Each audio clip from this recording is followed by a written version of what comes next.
Their research emphasized that the vital role in social connections play in both physical and mental health, suggesting that isolated individuals face higher risks of mortality. Isn't that fascinating? 50% increased chance of living longer. So the key findings there are that those people with stronger social connections can live longer, not just live longer, but experience better health.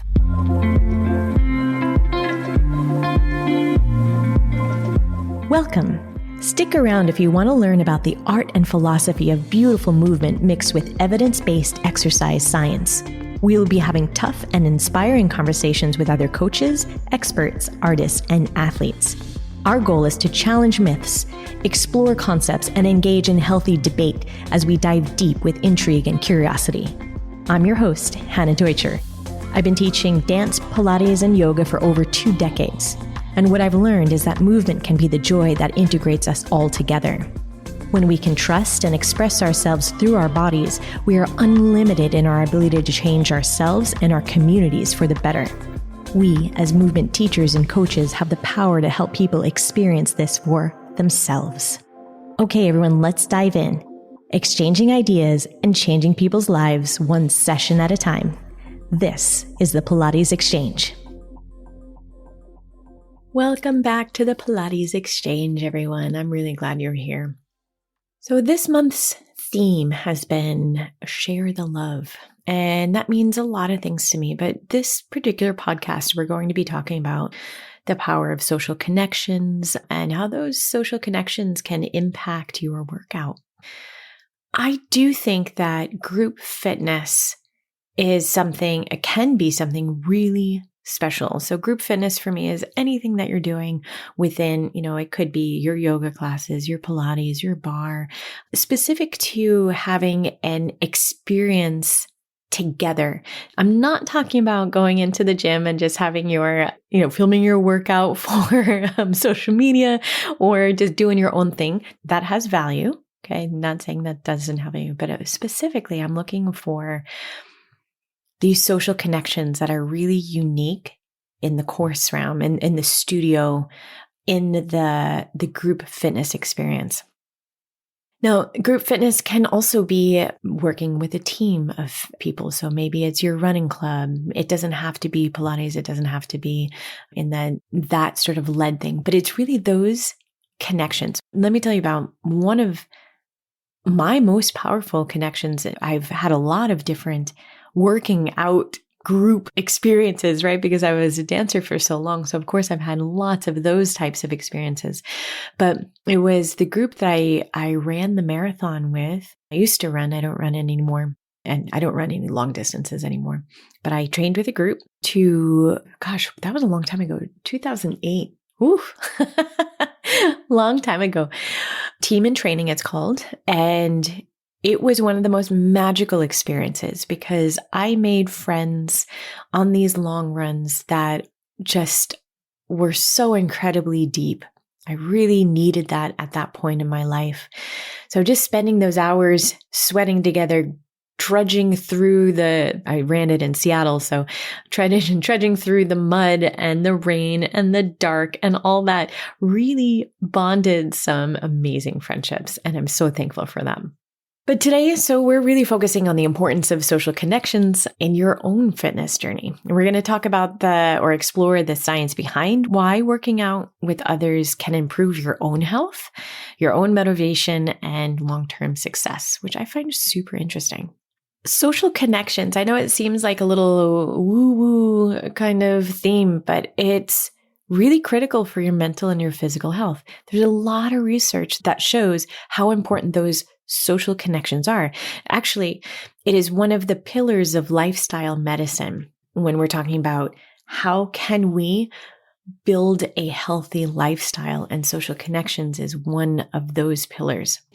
And when we're talking about social connection, not just friends and family wise, but specific to the group fitness area, it could help you boost your own motivation, enhance your own mental well-being, and even increase your longevity, not just in that, like, how long can you work out for, which it does help there, but how long are you going to be on this planet?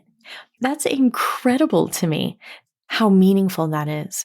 When I think about my own experience, maybe for me, since I've been involved in working out or movement my entire life, it's just sort of it's always just sort of been a no-brainer that I'm going to be with a group of people all the time. But if I look at, for example, my mother, my mom has MS, and for a long time, she was going to it's like the YMCA, but it's not that. It's like a pool, an open pool, and taking a water gymnastics class there. That was the highlight of the week for many, many years for her, that there was a group of ladies that she used to go and meet there, and they would have some giggles when they were working out in the pool, and they got to know each other over that course of time. Then afterwards, sometimes they would meet for coffee, and sometimes they would meet up for lunch and do different things together. And if someone wasn't there in their group, and they noticed that they weren't coming for a little bit, they would call each other up to go and check on each other. And I know, even though my mom hasn't been able to get into the pool for years, unfortunately, but that group of friends is still there. It's still present for her. And so that's what I'm talking about. It's like, it becomes a network and a support base that you can rely on for years later. And I think it's really interesting when I know that as an adult, for me, it's harder to make friends at this age. We'll talk about this a little bit later, but having like-minded people or people that are interested in the same things for you makes those boundaries to friendship much lower. It's much easier to begin a friendship with someone that has the same interests as you. I don't think I'm the only one that finds making friends as an adult hard. Man, I just wish I was a kid again. That was just so much easier. Anyways, let's get back into some science. So there's a really interesting article, Social Relationships and Mortality Risk, by Holt, Lundstad, Smith, and Layton in 2010. And this study was showing that the strong social relationships are associated with a 50% increased chance of living longer. Their research emphasized that the vital role in social connections play in both physical and mental health, suggesting that isolated individuals face higher risks of mortality. Isn't that fascinating? 50% increased chance of living longer. So the key findings there are that those people with stronger social connections can live longer, not just live longer, but experience better health. The more social support you have, the lower your risk of disease and mental health struggles, right? So before I had mentioned that social connections are really a pillar of that lifestyle medicine. And this is where it's really tapping into that idea. So what are some things that we can do when we're talking about forming those social connections? We have to kind of think about, how are we going to strengthen your own social network? And that might look like making regular plans to meet with friends or loved ones or family if they do you good. And those connections can not only help you stay motivated, but they also improve your overall well-being. So it might be that you make an appointment to go to a Pilates class with your sister, for example, or with a friend, and have a standing appointment that would be where you guys go hang out and you do something afterwards, or even just meeting at that place and doing that thing. Even if you're not talking, will still really strengthen that bond. Sometimes it's going to look like when joining a fitness community. So attending those group classes or joining a virtual workout, a live stream workout, because surrounding yourself with people who share those fitness goals can provide accountability and the emotional support of it.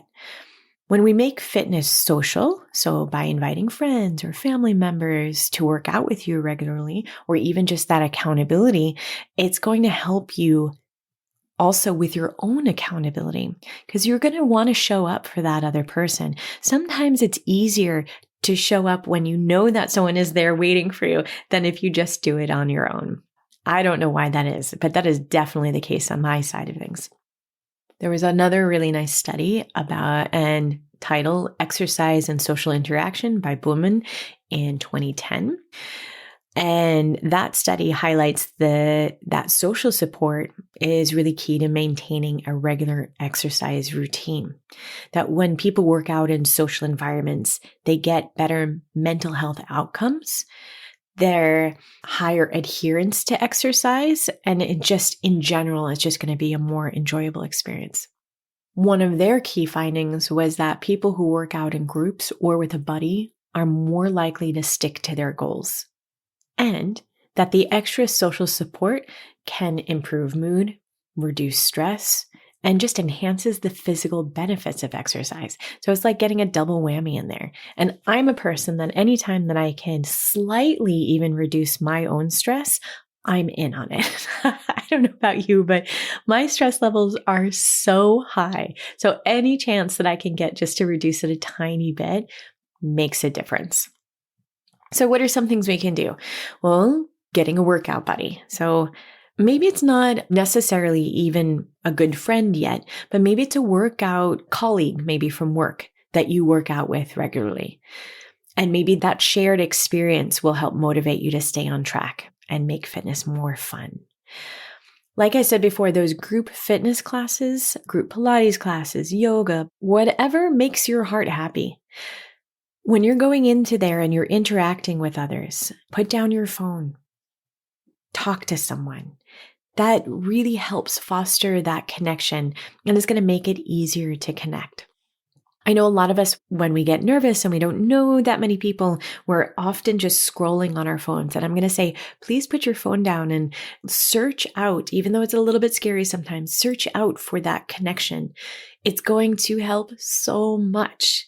You might also be in the camp of, if you like to track things and share your progress, social media then could be a good spot for it. We want to use social media in a way that supports us, not that further ostracizes us or further isolates us. So sometimes sharing your own progress through social media or maybe a fitness app, that helps. You could also cheer other people on. So that might help you track what's going on in your own life.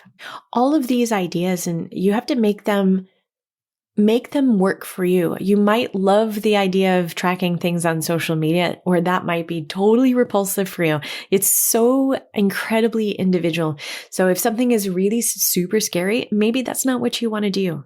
What we're trying to do is understand the science and the ideas behind it so that you get the best chance possible of living your longest and healthiest life.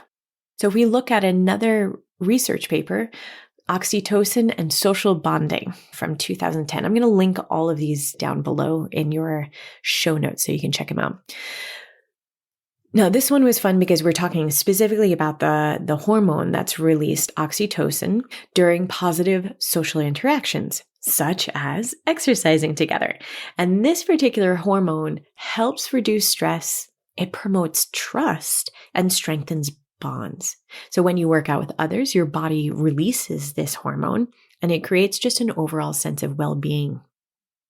Sometimes oxytocin is called the love hormone. And I don't think that's only romantic love. I know it's not only romantic love, but it's released during any sort of positive social interaction. And those positive social interactions means feelings of trust, reduce anxiety. And that's really what we're looking for, right? Like we live in such an anxious environment altogether that any time that we can get that, that feeling of positivity, we want it. So that's one way to go about it. So what can we do? We can have partner workouts. For example, Christian and I, my husband and I, we work out together, not all the time, but we do schedule a workout together once a week where we're working hard. There's very little chit chat between the two of us, but it's just that we are doing this common goal of living a healthy lifestyle together, and that helps. But it might be that you work out with your partner or a friend, or like in the case of our studio, in a small group of people. And that bonding experience is going to release the oxytocin. Maybe it's going to be in a group workout where you get to interact with each other. I mean, some of these more intense workouts like Soul Cycle and Peloton, and like it doesn't have to be in person. CrossFit, they built their entire brands based on that sort of group workout. It's the same thing that we do in our studio. And that's why it's so addictive and it's so much fun once you're in that community. In order for it to work, though, we have to be present, and being supportive really helps. So focus on connecting first to yourself. That's the most important. Connect to yourself, and then you're going to be hopefully connecting and finding those moments within the group or with your partner. Engaging in conversations before or after, or even not so much maybe within it.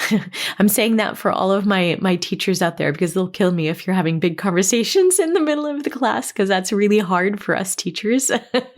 But as far as my studio goes, and like we really try to get people having fun and laughing in the class and sharing these fun moments, not only in it, but also with the studio, say, engagement that we have outside. I think that's fun. So what are these benefits really? Benefits of group workouts, and let's say also partner workouts, in that you have a workout buddy that's in there. So we have motivation and accountability. So it already provides that built-in accountability, because if you're not there, your partner hopefully is going to be calling you up and say, hey, where were you today?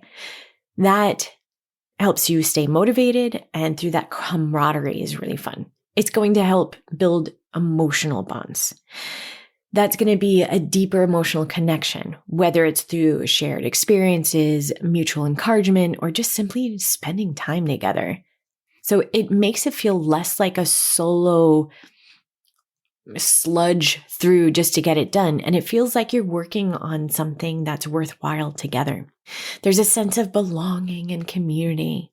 Like that community is one of our values in my business is connection. And connection for me is connection to yourself, but connection to others.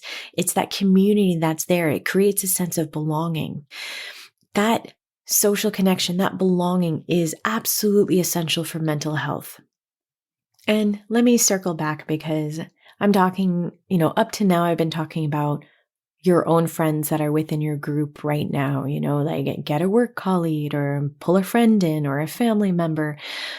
And for some of us, that's not so easy just because of your current life situations. I know that I traveled for a good 20 years.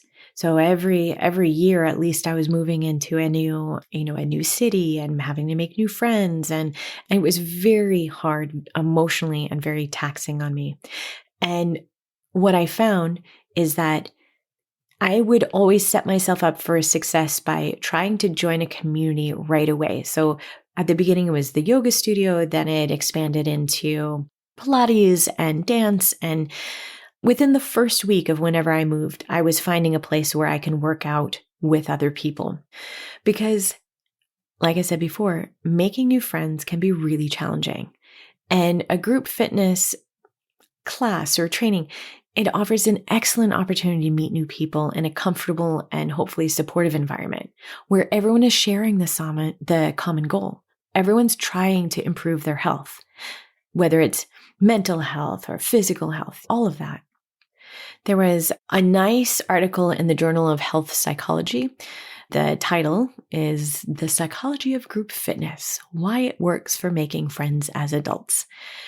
And the research is really showing that fitness environments provide a natural setting for making new friends because they foster trust, like we've just been saying, emotional connection, and mutual support. And working out together reduces that social anxiety and provides opportunities for organic interactions. It's easier to start a conversation when you have something in common already. And then everything else gets a lot easier because it makes it easier to form those friendships if you have that commonality. We think about that studio or that class as a safe, structured space for adults to form new friendships. It's almost like our playground, right? It's what you would do as a kid is go out onto the playground, go make some friends that way. But this is how we do it together. So what are we going to do? Well, to meet new people, I would say sign up for a class that interests you, whether it's Pilates or barre or yoga or any other group activity. Stay consistent. Consistency in attending the same class or the same studio will help you really become familiar with others and start building those meaningful connections. And the connections are within your fellow, say, the people that are taking the class, but it's also going to help you feel connected with your coaches and your teachers. Another thing you could do is engage after class. Don't just rush off. Stay a few minutes, chat with other people, grab a coffee, participate in social media groups related to the class if there's a Facebook group or whatever it is, because these interactions really help deepen those connections. We have a lot of different events that we hold in our studio. And we've tried to make it so that there's lots of room to sort of chit chat before and after classes. And I know that each studio is a little bit different, but seeking out those moments to get to know each other is fun. So if you would like to be more proactive in this area and say, this is your goal, is to create more social connections within your fitness group, your fitness community, there's really easy ways to do it. Be encouraging and supportive of other people's progress. Foster inclusivity by welcoming new people of all fitness levels and backgrounds into the classroom. Like if you see someone new, reach out to them. If you're an oldie already there. Another fun thing, invite a friend. Bring your family member or a coworker to a workout class. And that's you're working on building your own fitness community. You can start your own fitness group. Maybe it's starting a small group of people with shared fitness goals so that you can create your own close-knit community. Maybe it's all signing up for a challenge together or attending a studio class. You can really tailor it to what that group needs. And of course, be supportive. Offer encouragement to others in your classes, and you're helping to create that environment where everyone feels welcomed and valued. So when we're talking about share the love is, of course, always for using exercise as a way to promote your own health, not punishment. Exercise is never a punishment, at least in my view of things. So sharing the love with yourself, but sharing with other people, your loved ones, your communities, because when we do that, we are creating positive social change. And I know it sounds like a small little step, and it is, but currently in this world, we need a lot of small little steps from people like you and me to keep that ball rolling, to really create the environment that we would like to see out there.